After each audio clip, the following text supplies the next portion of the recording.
Olá, eu sou Flávia Dalla Bernardina e esse é o Arte Mais, a sua coluna de arte e cultura no Folha Vitória. E a minha convidada de hoje é a artista Andréia Falquetto. Andréia é formada em artes plásticas pela UFES e doutora pela Universidade de Granada, pintora.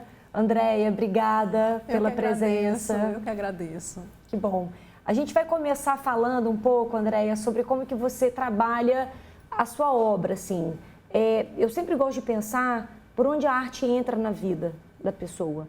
E me pergunto, sempre teve o pincel, a tinta envolvida? Por onde a arte entra na sua vida? Bom, a arte entra para mim, em primeiro lugar, por uma pesquisa muito espontânea, de quando eu era criança mesmo. Sempre tem aquela história, né? Todas as crianças desenham e algumas param de desenhar, né? Até o fato assim, de eu estar envolvida com docência também, né, ter dado aula na UF, já dou aulas de pintura também, os alunos, né, frequentemente falam, eu nunca pintei, nunca desenhei. Eu falo assim, não, você sempre desenhou quando era pequeno, em algum momento você parou, você largou, porque toda criança é incentivada até que um momento, né, esse incentivo muda de foco. Então, para mim, foi dessa maneira, muito espontânea. Eu era uma criança que gostava de desenhar, gostava de pintar, lápis de cor, aquarela mesmo. E, a um determinado momento, a minha mãe me incentivou a pintar em telas, com tinta mesmo, de forma totalmente livre, totalmente espontânea. E eu gostava muito de pesquisar imagens em livros, imagens de história da arte moderna mesmo, né, anterior, assim. E aí, arte brasileira, né, semana 22. E aí eu comecei a ter, assim, um interesse em fazer imagens que estivessem dialogando com aquelas que eu estava vendo. Então, foi um caminho livre, espontâneo. Não fiz aulas, né, fui fazer aula apenas na graduação, né, no curso de artes plásticas na UFES. E aí que entrou um caminho mais profissional. Você sabe que eu estou fazendo uma correlação com a dança também? Porque, assim, eu venho, por onde a arte entra na minha vida. E a maioria das pessoas diz, eu não sei dançar. e eu estou fazendo essa conexão, porque a maioria das pessoas também diz assim, eu não sei desenhar, como se precisasse ser um profissional. Mas no final das contas, todo mundo nasce desenhando e dançando, né? Exato. Inclusive, tem as pessoas que falam que aprenderam a dançar antes de falar, né?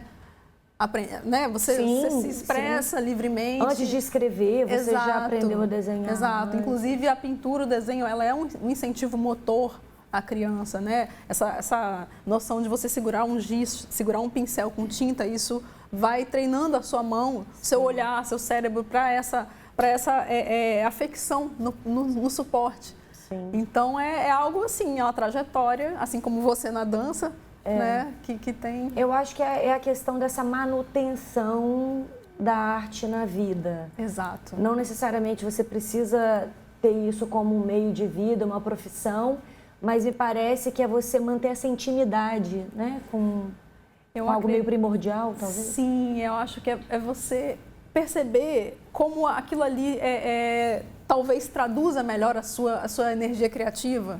Né? Porque, para mim, funciona dessa maneira. Esse contato com o material, contato com a tinta, com o desenho, com o suporte, com a imagem. Né? Aí depois surgiu a fotografia, né? Que veio a fazer parte da minha pesquisa, que hoje faz parte integral da minha pesquisa. É algo que incentiva a minha criatividade. Então, sempre que eu estou muito tempo sem produzir, assim, tipo, sei lá, uma semana, eu começo a ficar muito ansiosa. E aí, quando eu estou produzindo direto, tipo, eu fico numa paz mental, sabe? É algo que me incentiva a ter mais paz mental e, às vezes, conflitos também, porque é algo que te provoca constantemente. Todo momento você tem que tomar decisões, às vezes elas são mais tranquilas, às vezes são mais complexas. Você fica, ai meu Deus, tem que fazer, o que eu faço? O que eu faço? Para onde vai isso aqui? Sim. Essa questão, para onde vai? É o duelo do artista com o próprio trabalho. Exatamente. Né? Eu acho que é um duelo que precisa ser vivido, né? Precisa ser vivido. A arte, ela pode ter um viés que ela te ajuda a te entender, mas ela também revela os seus como diria o grande Abu Janra, né, os males da alma, né? A gente vai se confrontando conosco, né? A gente vai se questionando o tempo todo, né? Então, é muito intenso, assim. E, Andréia, da onde, assim, eu sei que você pinta a partir de fotografias, né? E você traz, não é a realidade em si, né? Porque na foto também a gente está montando uma cena, né? Sim. Mas você se conecta com o real, se conecta com pessoas reais. Como é que é essa... Tem uma questão de criar uma narrativa que ela parte, de fato, de registros fotográficos, né, de pessoas reais. Então, assim, por mais que exista uma pequena parcela de invenção, né, de liberdade poética, a maioria das vezes eu parto de uma imagem que é uma fotografia que foi de um momento real, né? Então, por exemplo, eu vou criar me convidam para fazer parte de uma exposição. Então, por exemplo, até ano passado teve a exposição do Memórias no Futuro, que foi no Museu Vale. Essa exposição, ela tem também, a gente quando está fazendo um produto, está criando uma arte, né? Está fazendo uma criação, a gente tende a querer dialogar com o que está acontecendo, né? naquele espaço. Então, naquele momento, estava acontecendo o diálogo sobre o passado e o futuro. Uhum. Só que a gente passa pelo presente. Então, o que está no nosso presente? São as pessoas que estão aqui. Esse é o meu ponto de vista. Sim. Outro artista vai ter outro ponto de vista. Então, o meu ponto de vista naquele momento foi relacionar qual que é o presente do Espírito Santo, que está ligado ao passado, que vai estar ligado ao futuro. Então, eu estava num momento ali pensando num cara que mexesse com marisco, com siri, e essa pessoa apareceu, assim, não é algo metafísico, religioso, transcendental, mas eu acho que a gente flui numa energia e as coisas acontecem. Eu poderia ter ido atrás, mas ele apareceu, ele literalmente estava vendendo o siri na rua e eu estava produzindo, buscando a minha temática, buscando a minha criação naquele momento. E aí eu abordei e perguntei, eu posso tirar uma foto sua? E aí ele falou, esse pode. Então ele fez lá, ficou paradinho, segurando o siri. Então existe essa conexão com o real, que ela também passa por esse sonho anterior, talvez. Essa ideia que se forma, que aí a partir disso eu vou e construo com desenho, construo com imagens de outros registros, Para a gente contextualizar aqui para quem está vendo e ouvindo, porque a gente está tanto no videocast quanto também no podcast do Folha Vitória, essa exposição Memórias do Futuro, ela aconteceu no Palácio Anchieta. No Palácio Anchieta. E foi uma obra que você produziu no local. Quanto Sim. tempo você ficou lá? Foi tipo uma residência artística.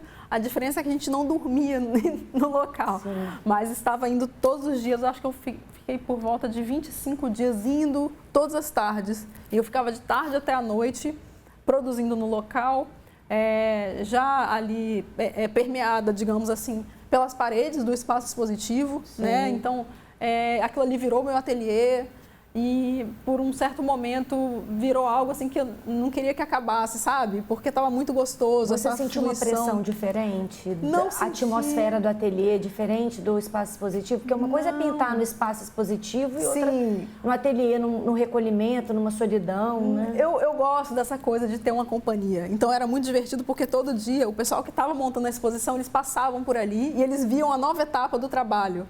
Então, eles estavam acompanhando o trabalho a acontecer, sabe? Então, foi bacana nesse sentido. Lógico que não é o conforto do seu lar, que você pode ficar, parar ali em qualquer momento, né, no seu ateliê, só você. Mas eu senti uma gratificação, sabe? Porque as pessoas estavam passando e estavam vendo as camadas do trabalho acontecer, coisa que às vezes é algo muito escondido. Sabe, o nosso trabalho que participa, uma série de questões técnicas que às vezes são invisibilizadas, porque no final a pessoa só vê pronto. Então existe essa ideia também de que, nossa, pode ser, para você é muito fácil. Tá, para mim é um processo gostoso, mas ele também é cansativo, é trabalhoso, sabe? Cobra de nossa mente e do corpo também, mas eu adoro, é maravilhoso. E foi a primeira vez que você faz uma obra com mais pessoas no ambiente ou dentro do site específico, né? Seria dentro do espaço. Eu acredito que foi a primeira vez. Foi uma proposta bem ousada de construir os trabalhos dentro do expositivo. Já foi algo muito bacana. E esse trabalho em específico, além dele ter a própria questão da temática, né? Que não necessariamente o artista tem que produzir com matemática, né? Absolutamente. Sim. Mas nesse caso eu meio que tive essa intenção, foi intencional.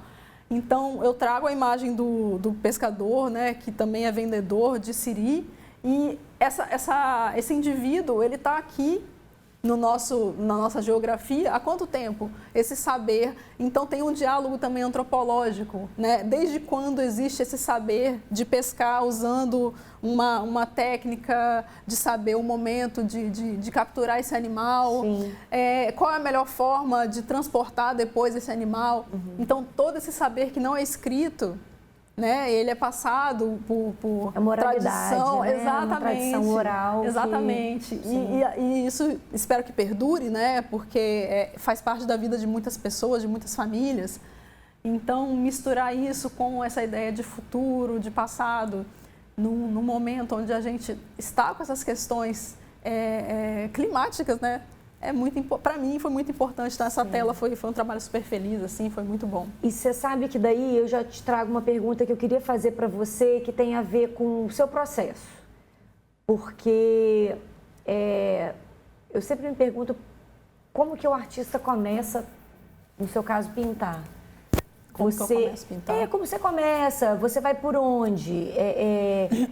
Bem prática mesmo, você vai pintar pessoas, né? Você vai pintar rosto, você vai pintar feições, você vai pintar emoções, locais. Você começa por onde? Pelas extremidades, você vai pelo meio, você vai de uma maneira mais errática? Como é que você faz? Olha, não existe uma metodologia que eu sigo única, digamos assim.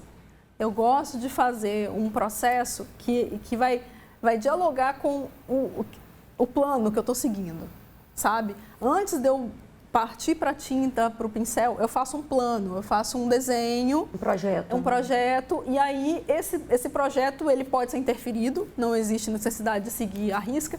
E eu costumo fazer, geralmente, as partes de onde está o indivíduo primeiro, né? Só que tem uma coisa muito engraçada nessa história toda, porque quando você está construindo uma figura que existe, né, feições humanas, essa coisa toda anatômica, a tendência que a gente tem, né, é abstrair que aquilo ali é um rosto, que é uma mão, que é, né, um corpo, porque isso torna o processo mais fluido. Então, você tem mais liberdade artística também, sabe? Porque a tendência nosso olho quer seguir a risca o que a gente está vendo. Sim. E se a gente faz isso... Como se isso fosse possível. Não é possível. Assim, existe um hiperrealismo, assim... Por isso que você fala da invenção também. Exato. Desculpa te interromper, porque tem a sua parcela de responsabilidade ali sobre a criação daquela imagem. Porque assim, se a gente pega, vamos pintar a Flávia, e eu chamo 10 pessoas para te pintar, eu acho interessante que cada um faça de um jeito, cada um faça um tom do cabelo, cada um faça o tom do olho. Porque não pode, sabe? A gente não pode se limitar. É isso que eu quero dizer. Nós não podemos nos limitar enquanto seres humanos, enquanto artistas. Então, assim, eu acho interessante poder explorar. E nessa história entra a abstração.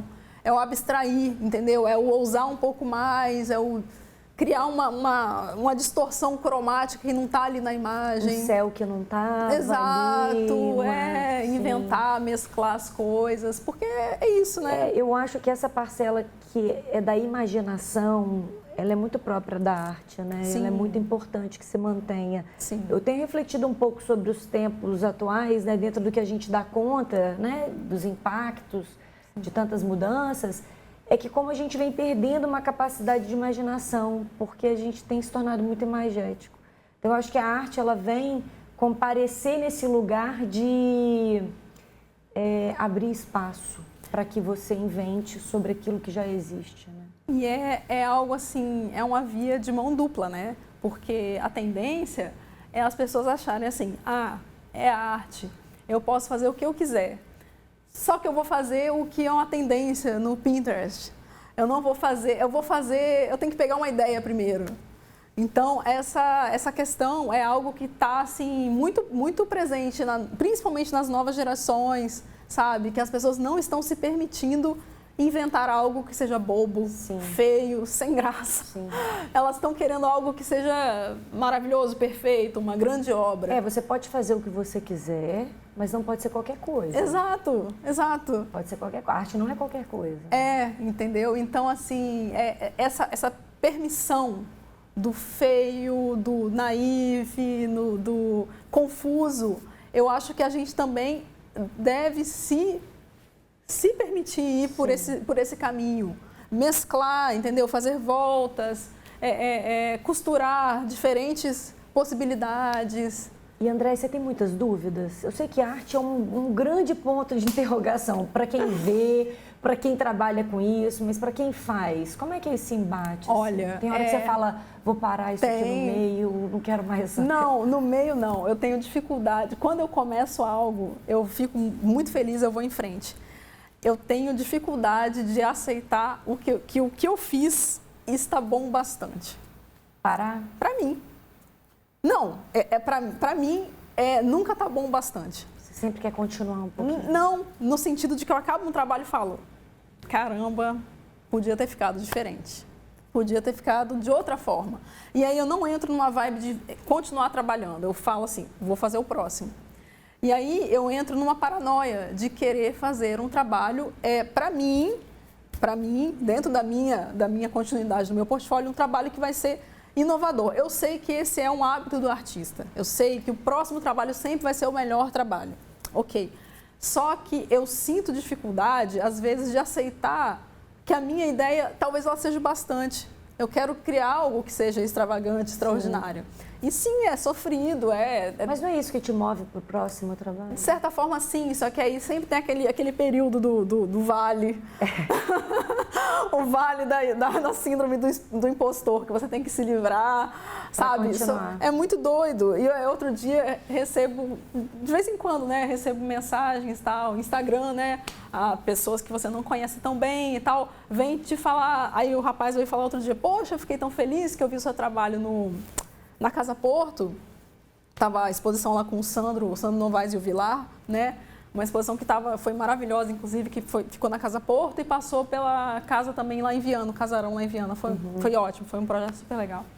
Aí o rapaz mandou outro dia mensagem falando que, nossa, que viu aqueles trabalhos, super se inspirou, entendeu? E, tipo, foi tipo um paradigma para ele. E, tipo assim, quando eu terminei aqueles trabalhos e a gente montou a exposição, eu já olhava para eles com desconfiança, falando...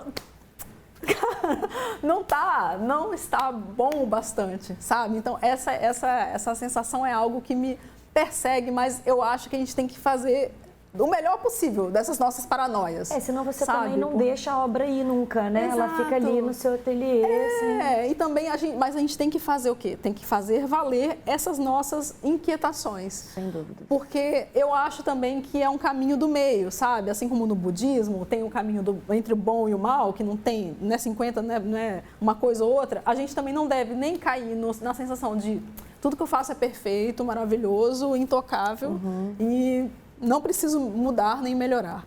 E a sensação de, caramba, ficou ruim, não prestou, nada do que eu faço é interessante, sabe? Porque todo artista está de um lado ou está do outro, ou está no meio. Sim. E assim, eu acho que a gente tem que perseguir esse meio, essa autocrítica positiva.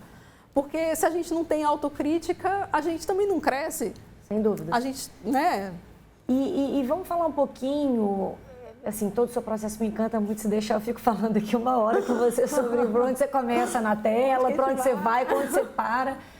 Mas eu queria ouvir um pouco também da Andréia, professora e pesquisadora. Você acaba de defender seu doutorado na Universidade de Granada. Sim. Como é que é isso, compor, criar, escrever sobre o trabalho e ensinar? Olha, é um processo muito complexo, mas muito gratificante, assim, porque nos últimos anos eu tive a oportunidade de ser professora na UFES e foi uma experiência de aprendizado intenso, porque eu não tive tanta formação de docência, na universidade, meu campo foi das artes plásticas. E aí o que acontece? Quando você começa a trazer para a sala de aula algo que você já faz no seu ateliê, você meio que assim, você está se colocando como um instrumento de processo, sabe? Então você pega o que você faz e fala assim, gente, quando vocês forem trabalhar tal tema, tal cor, tal coisa, façam dessa forma. Por quê? Eu fiz aula de pintura, mas eu não tive um manual, digamos assim. Eu não recebi um manual de pintura, entendeu? Sim. Nem acho que isso é a coisa que resolve todos os problemas do pintor, tá? O que resolve os problemas do pintor é o seguinte, é a prática e a autocrítica. Nisso você vai tentando. Então, o aluno, ele precisa do quê? Ele precisa de alguém que já tentou, errou, acertou, para falar para ele, você faça dessa forma, faz o teste. Eu sempre falo assim, tenta fazer dessa forma. Pelo menos dar abrir caminhos. Exato. Para que a pessoa também não se encerre ali naquela primeira derrota. Exatamente. Talvez. Ou achando que vai trabalhar um efeito e esse efeito vai fazer alguma mágica. Eu acho que tem duas coisas, não achar que é bom demais, não achar que é ruim demais. Exato. Porque tem gente também que acha que é maravilhoso, tem que ir pelo caminho do meio, exatamente. E a questão da sala de aula, eu acho que ela tem esse papel.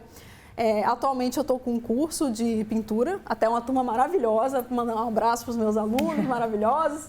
E o ateliê que eu estou usando de sala de aula é o da Samira, inclusive está sendo muito legal. E muito, muito bom. E aí o que acontece? Nesse momento são pessoas que têm um interesse por pintura e por desenho. Então são pessoas que são extremamente interessadas. E aí o que acontece? Eles têm vontade de aprender. Então eu vou falando, faça isso, faça dessa... Por que você não faz de tal forma? Eu vou provocando a eles fazer diferente. E nesse processo você também descobre coisas, né? Que você não estavam tão óbvias para você através do processo do outro. Claro, porque todo trabalho, toda pintura é uma pintura, entre aspas, nova, sabe? Você pode pegar, por exemplo, pintar uma maçã. O Cezanne pintou 100 maçãs. Ele pintou infinitamente luzes diferentes em maçãs. Todo momento é uma pintura nova, entende? Então, assim, a cada experiência compartilhada com o outro vai ser uma experiência nova para mim também. E isso é muito enriquecedor. Isso tem a ver com a questão da pesquisa. Porque quando você transforma o que você está fazendo no ateliê em pesquisa teórica, chamada pesquisa acadêmica, esse momento, ele vai te cobrar muitas respostas e muitas perguntas também. Porque o trabalho do pesquisador é fazer perguntas e resolver o problema, né? É trazer o problema e resolver o problema. Então, me serviu muito de base para fazer a tese de doutorado, tudo que eu já estava fazendo. Então, entrou nesse balaio, digamos assim, a cor, o que é uma pintura contemporânea, verdadeiramente contemporânea, o que é uma pintura num campo ampliado. E isso é o que eu venho dialogando também no meu processo. Isso e algo que é um pouco mais tradicional, que também está se expandindo, cada vez mais se expandindo, sabe? Então, esses três pilares, assim, eu gosto de enxergar como três pilares que andam juntos, assim, na minha vida profissional. É muito legal. Eu gosto, assim, é sofrido, é cansativo, mas eu gosto demais. Você pergunta por quê? O que eu estou fazendo aqui? O que eu estou fazendo? E por onde está... Porque imagina assim, que para você estar pesquisando alguma coisa, ou produzindo, ou pensando em novos processos, seu coração tem que estar batendo junto com isso, né? Tem que estar sempre apaixonado de alguma forma, por mais que você esteja ainda... Você nunca está se repetindo, né? Você está sempre se aprofundando. Sim. Por onde está andando hoje o seu... Hoje está andando... Sua paixão na pesquisa, sim. Assim, por onde você está? Hoje eu estou... Bom, eu finalizei o doutorado, né? Então eu não estou mais focada na pesquisa, que é de fazer fichamento, que é de fazer textos. Então, esse caminho está um pouco descansando. E eu estou focando na questão de criar, de fato, uma pintura, uma imagem, uma composição que meio que assim, é uma ampliação do que eu já estou fazendo, é uma continuação do que eu estou fazendo. Eu estou olhando muito para, digamos assim, o que é que eu tenho que fazer nesse momento que vai mesclar todas as minhas inquietações e que é diferente do que eu já fiz, sabe? Então, assim, é meio que uma pesquisa olhando para a pintura, só que olhando muito também para o mundo. Talvez olhando mais para o mundo do que para a pintura. pensando no que eu já tenho feito até agora, eu acho que eu estou olhando menos para a história da arte e mais para fora. Para a vida. Isso. O que está acontecendo. Isso. Tentando decifrar, de alguma forma, Exato. o nosso tempo. E colocar meu ponto de vista, que esse é o papel do artista. Muito bom. Andréia, muito obrigada, foi maravilhoso, obrigada. Queria deixar aqui as redes sociais da Andréia, a rede social, né? Instagram. @AndreaFalqueto. Isso. Quem quiser conhecer um pouco mais do processo dela ali, hoje o Instagram tem sido uma grande Uma janela. janela, Super. portfólio. Então ali Sim. você vai conseguir acompanhar um pouco o processo dela. Quem tiver interesse em fazer aula de pintura, fazer aula de desenho. Também fica aqui o convite para vocês acompanharem a nossa coluna Arte Mais no Folha Vitória. O endereço vai estar aqui embaixo. Para quem está ouvindo a gente, é só clicar lá no Folha Vitória e procurar colunas. A gente também está semanalmente na Jovem Pan, às sextas-feiras. Então confere lá. Eu agradeço a companhia de vocês e mais uma vez, Andréia, obrigada. Eu que agradeço, Flávia. Muito bom estar aqui. Sucesso pra gente. Muita arte. Arte mais. Arte mais, Mais arte arte. mais. Obrigada. Obrigada.